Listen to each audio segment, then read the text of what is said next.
Bonsoir tout le monde et merci d'être présent à cette séance là, de projet de règlement sur une consultation, une modification en fait là, sur le zonage le règlement 603. C'est 692, modifiant le règlement de zonage 603. Je pense qu'il y a des gens du public qui sont joints à nous. Alors, bienvenue à vous tous. Et pour l'explication, je pense que Michel est absent, hein, Stéphane? Michel a des petits problèmes de connexion, donc c'est moi qui vais faire la présentation là, Ah, OK, ça va. pour le projet de règlement. Parce que je t'invite à démarrer là, pour faire la présentation, là, pour apporter les informations requises là, pour la modification là, au règlement. Vas-y, Stéphane. C'est parfait. Donc, c'est le règlement 692, dans le fond, qui vient modifier notre règlement de zonage. C'est un règlement mammouth, là, si on peut dire, qui comprend trois aspects différents dont on va voir tout à l'heure. Donc, le 8 février 2022, l'avis de motion a été déposé et le dépôt du premier projet de règlement. Le 14 mars, donc aujourd'hui, il y a une consultation publique sur le premier projet de règlement. Lors de la séance d'avril, il va y avoir adoption du second projet de règlement pour, par la suite, au printemps, faire l'ouverture des registres pour les personnes habiles à voter, le référendum si nécessaire, et la transmission du projet de règlement au Conseil des maires, l'adoption du règlement par le Conseil des maires de la MRC de Charlevoix et adoption finale du règlement par la municipalité au printemps 2022. Donc, pour que ce soit plus simple, je vais vous présenter les trois aspects que couvre le règlement de manière séparée.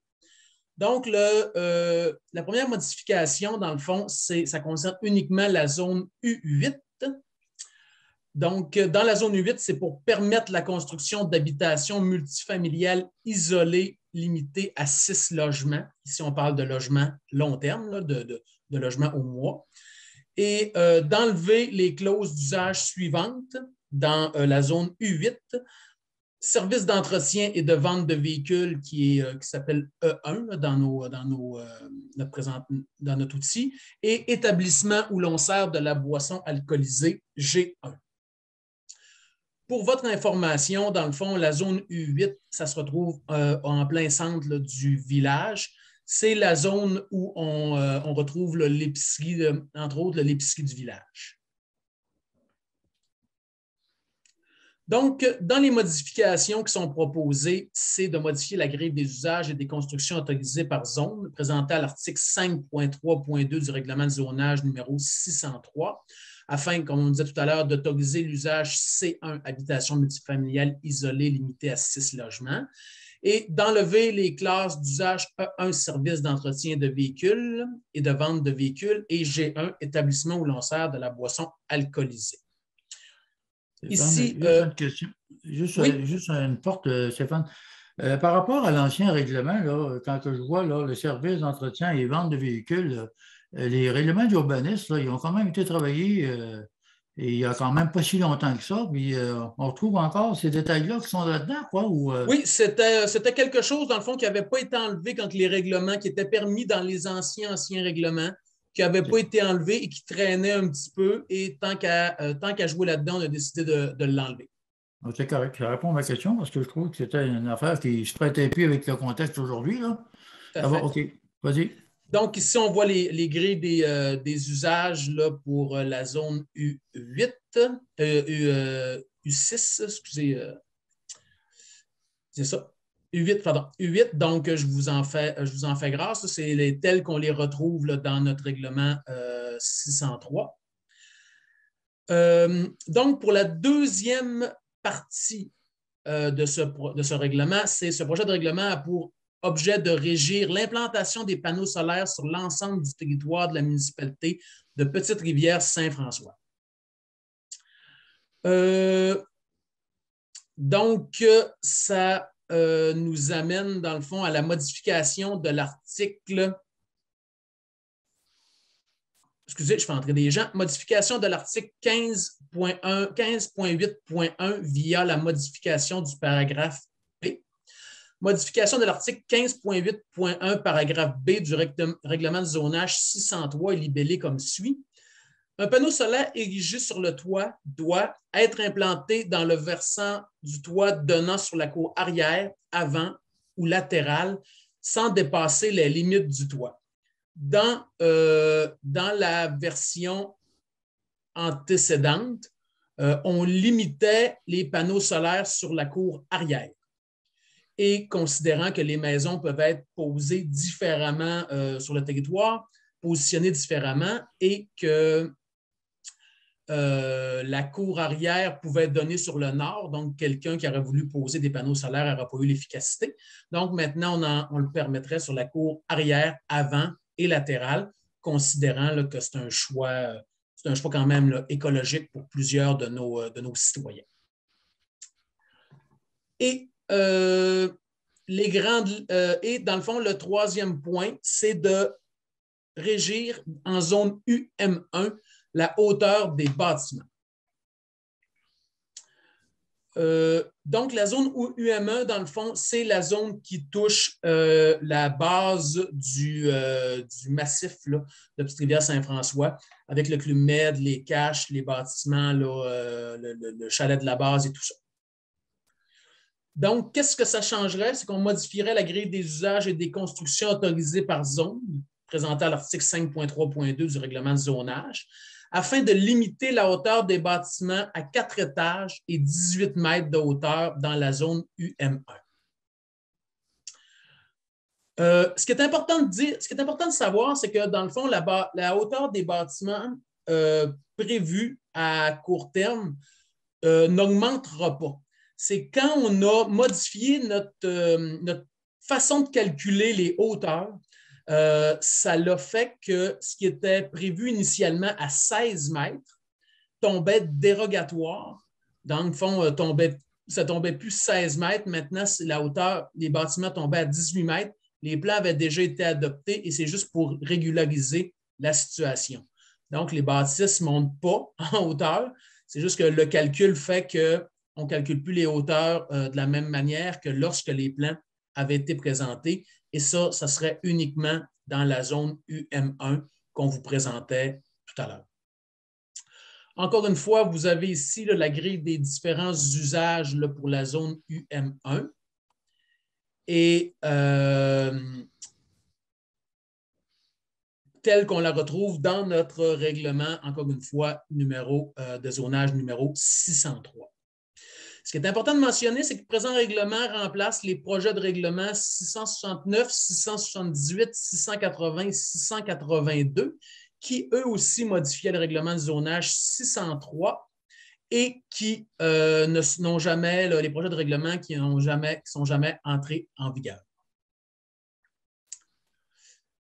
Donc, ça nous amène à la période de discussion et de questions questions du public. Au niveau des membres du Conseil, est-ce que vous avez des points en discussion?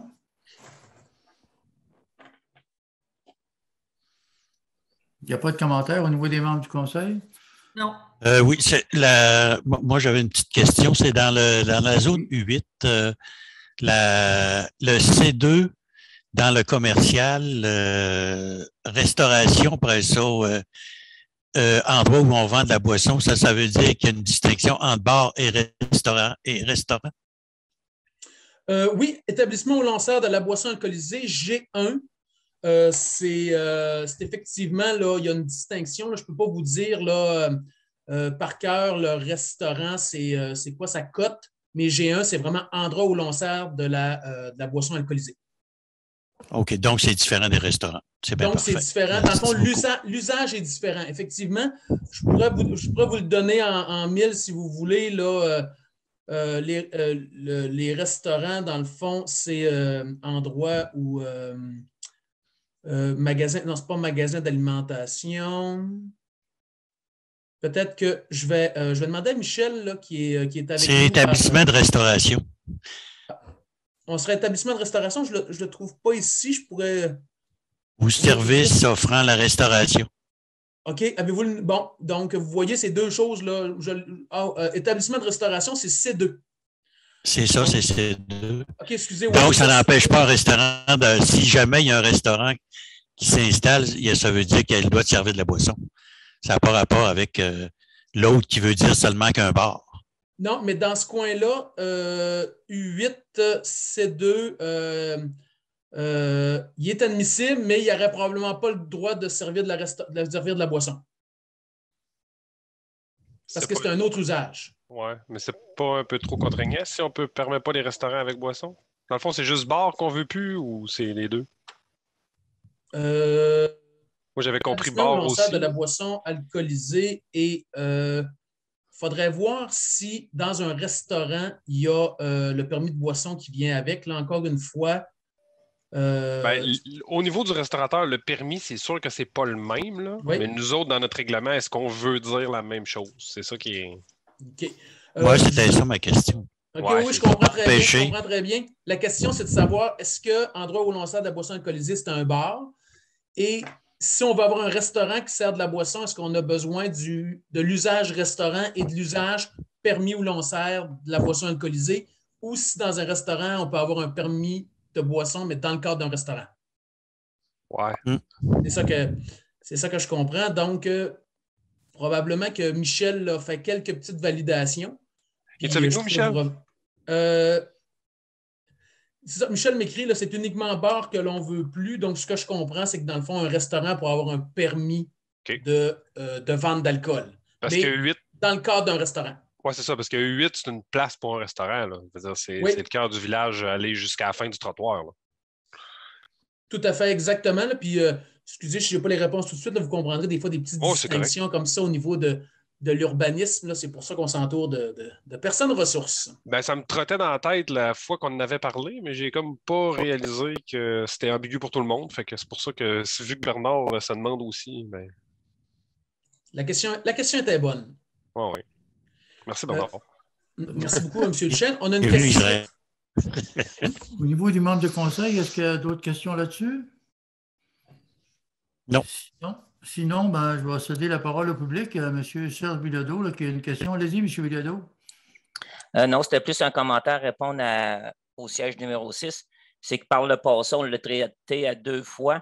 Puis l'usage, c'était justement, c'est que ce bâtiment-là avait l'usage de bar. Puis on voulait retirer juste le bar pour être sûr qu'on trouvait que ce n'était pas nécessairement à la place d'avoir un bar dans ce secteur-là. Ça fait que c'était le but, comme on dit, le but premier. Là. Okay. Donc, ça veut dire que dans le temps, c'était clair dans votre esprit que ça n'empêchait pas la restauration avec un permis d'alcool. Non, c'est ça. Puis, qu'est-ce qui arrive pour la question de M. le maire au début, à savoir pourquoi il est encore dans le règlement, mais c'est que cet usage-là, quand on avait fait les règlements, quand les règlements avaient été modifiés, le propriétaire, à ce moment-là, pensait peut-être de réouvrir le bar ou quelque chose comme ça. Fait c'est pour ça qu'il avait resté.